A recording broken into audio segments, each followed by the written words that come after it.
Hello ವೀಕ್ಷಕರೇ, welcome back to my YouTube channel. So ಇವತ್ತಿನ ವಿಡಿಯೋದಲ್ಲಿ ಏನು ರೆಸಿಪಿ ಮಾಡ್ತಿದ್ದೀವಿ ಅಂದರೆ ಖಾರ ಪೊಂಗಲ್, ಅದೇ ಕಿಚಡಿ ಹೇಗೆ ಮಾಡೋದು ಅಂತ ಈಸಿಯಾಗಿ ಸಿಂಪಲ್ಲಾಗಿ ತೋರಿಸಿ. ಅದಕ್ಕೂ ಮುಂಚೆ ನೀವೇ ನನ್ನ ಚಾನಲ್ ಸಬ್ಸ್ಕ್ರೈಬ್ ಮಾಡಿಲ್ಲ, ಸೊ ಮೊದಲು ಲೈಕ್ ಮಾಡಿ, ಶೇರ್ ಮಾಡಿ, ಕಮೆಂಟ್ ಮಾಡಿ, ಹಾಗೆ ಸಬ್ಸ್ಕ್ರೈಬ್ ಮಾಡ್ಕೊಳ್ಳಿ. ಇವಾಗ ವೀಡಿಯೋನ ಸ್ಟಾರ್ಟ್ ಮಾಡೋಣ. ಇದಕ್ಕೆ ಬೇಕಾಗಿರೋ ಐಟಮ್ಸ್ ಏನೇನು ಅಂತಂದರೆ ಈರುಳ್ಳಿ 2, ಹಾಗೆ 2 ಟೊಮೆಟೊ, ಮತ್ತು ಸ್ವಲ್ಪ ಬೆಳ್ಳುಳ್ಳಿ, ಸ್ವಲ್ಪ ಶುಂಠಿ, ಹಾಗೆ ಸ್ವಲ್ಪ ಕೊತ್ತಂಬರಿ. ಬೆಳ್ಳುಳ್ಳಿ ಎಷ್ಟಂದರೆ ಒಂದು ಅರ್ಧ ಬೆಳ್ಳುಳ್ಳಿ ತೊಗೊಂಡ್ರೂ ಆಯಿತು.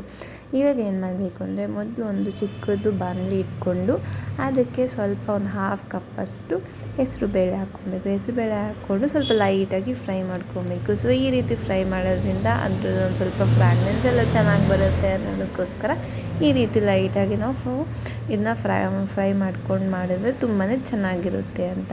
ಹಾಗೆ ಹಾಕಿದ್ರೆ ಆ ಫ್ರಾಗ್ರೆನ್ಸ್ ಅನ್ನೋದು ಮಿಸ್ ಆಗುತ್ತೆ. ಅದಕ್ಕೋಸ್ಕರ ಯಾವುದೇ ಒಂದು ಇದೊಂದು ಮಾಡೋದು ನಾವು ಫ್ರೈ ಮಾಡಿ ಹಾಕಿದ್ರೆ ಆ ಫ್ರಾಗ್ರೆನ್ಸ್ ಆಗಲಿ, ಟೇಸ್ಟಿ ಆಗಲಿ ತುಂಬಾ ಚೆನ್ನಾಗಿರುತ್ತೆ.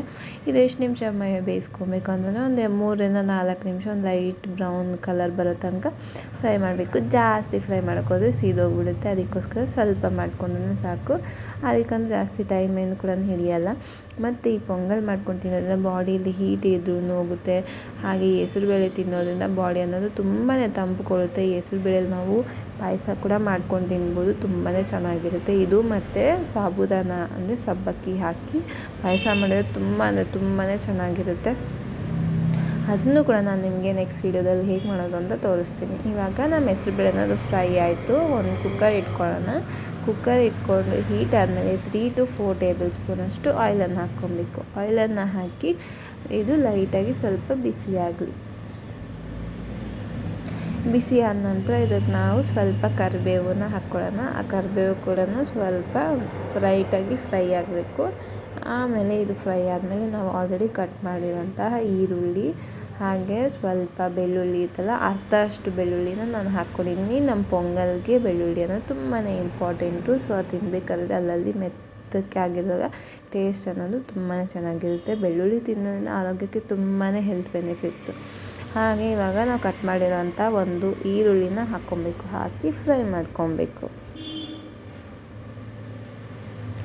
ಇದು ಏನಿಲ್ಲ, ಜಾಸ್ತಿ ಹೊತ್ತು ಏನಾಗೋದಿಲ್ಲ. ಒಂದು 10-15 ನಿಮಿಷದಲ್ಲಿ ಆಗೋಗ್ಬಿಡುತ್ತೆ. ನಮ್ಮ ಮಾರ್ನಿಂಗ್ ಬ್ರೇಕ್ಫಾಸ್ಟ್ಗಾಗಿರ್ಬೋದು, ಮತ್ತು ನೈಟ್ ಏನೂ ಮಾಡೋಕ್ಕೆ ಫುಡ್ಸ್ನ ರೆಸಿಪೀಸ್ ಇಲ್ಲ ಅಂತ ಕೂಡ ಈ ರೀತಿ ಮಾಡ್ಕೊಂಡು ತಿನ್ಬೋದು. ಸೊ ಇದು ಜಾಸ್ತಿ ಟೈಮ್ ತೊಗೊಳ್ಳೋದಿಲ್ಲ, ಮತ್ತು ನಾವು ಬೇಗನೆ ಮಾಡ್ಕೊಂಡು ತಿನ್ಬೋದು. ನಮಗೆ ಹೆಲ್ತಿಗಂತೂ ತುಂಬಾ ಎಷ್ಟೇ ಬಾಡಿ ಹೀಟ್ ಇದ್ದರೂ ಕೂಡ ಕೂಲ್ ಮಾಡುತ್ತೆ.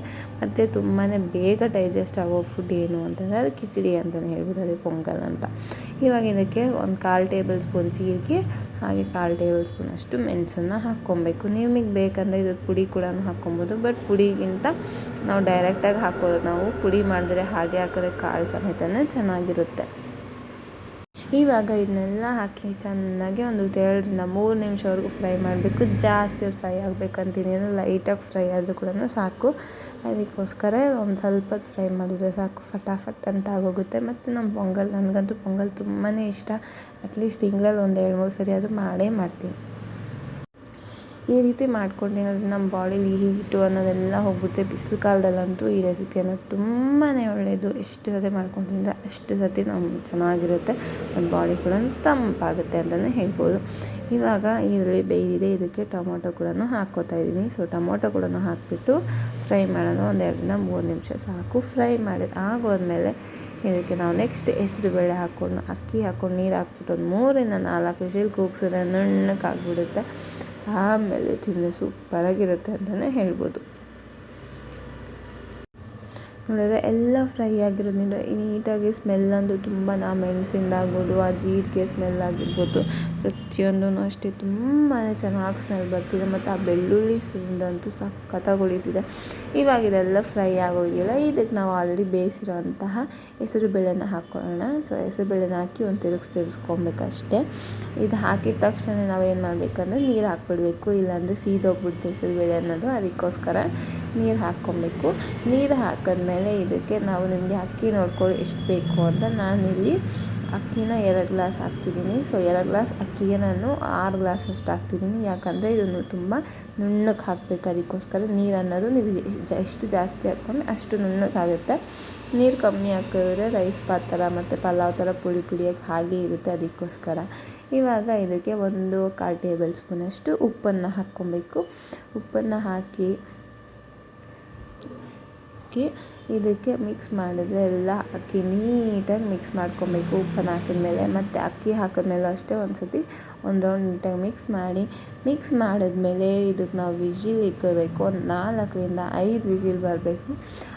5 ವಿಜಿಲ್ ಬಂದು ನೀಟಾಗಿ ಚೆನ್ನಾಗಿ ನುಣ್ಣಗೆ ಆಗಿಬಿಡಿದೆ. ನೋಡಿ ವಿಜಿಲ್ ಬಂದಿದ್ದಾಯಿತು. ಸ್ಮೆಲ್ ಅಂತೂ ಸಖತ್ತಾಗಿ ಬರ್ತಿದೆ. ನೋಡೋಣ ನಮ್ಮದು ಕಿಚಡಿ ಹೇಗಾಗಿದೆ ಅಂತ ನೋಡಿದ್ರೆ ಎಷ್ಟು ಕಲರ್ಫುಲ್ಲಾಗಿದೆ, ತುಂಬಾ ಕಲರ್ಫುಲ್ಲಾಗಿದೆ. ನಾವು ಎಷ್ಟು ಸ್ಮೆಲ್ ಚೆನ್ನಾಗಿ ಬರ್ತಿದೆ ಅಂದರೆ ನಿಜವಾಗ್ಲೂ ನೋಡಿದ್ರೆ ಎಷ್ಟು ನುಣ್ಣಕ್ಕಾಗಿದೆ. ನಾವು ವಾಟರ್ ಹಾಕಿರೋದು ಕೂಡ ಅಲ್ಲಿ ಏನು ವೇಸ್ಟ್ ಕೂಡ ಆಗಿದೆ. ಒಂದು 2 ಸತಿ ತಿರುಗಿಸ್ಬಿಡೋದು ಹಾವಿಲಿ ಹೋಗಿಬಿಡುತ್ತೆ. ಇನ್ನೂ ಏನಾದರೂ ಎಕ್ಸ್ಟ್ರಾ ವಾಟರ್ ಇದ್ದರೆ ಎಕ್ಸಸ್ ವಾಟರ್ ಅನ್ನೋದು ಹೋಗಿಬಿಡುತ್ತೆ. ನೋಡಿದ್ರೆ ಈ ರೀತಿ ನಾವು ಪ್ಲೇಟ್ಗೆ ಹಾಕ್ಕೊಂಡು ಸರ್ವ್ ಮಾಡ್ಕೊಂಡು ತಿಂದರೆ ನಮ್ಮ ಬಿಸಿ ಬಿಸಿ ಆದಂಥ ಕಿಚಡಿ ರೆಡಿ.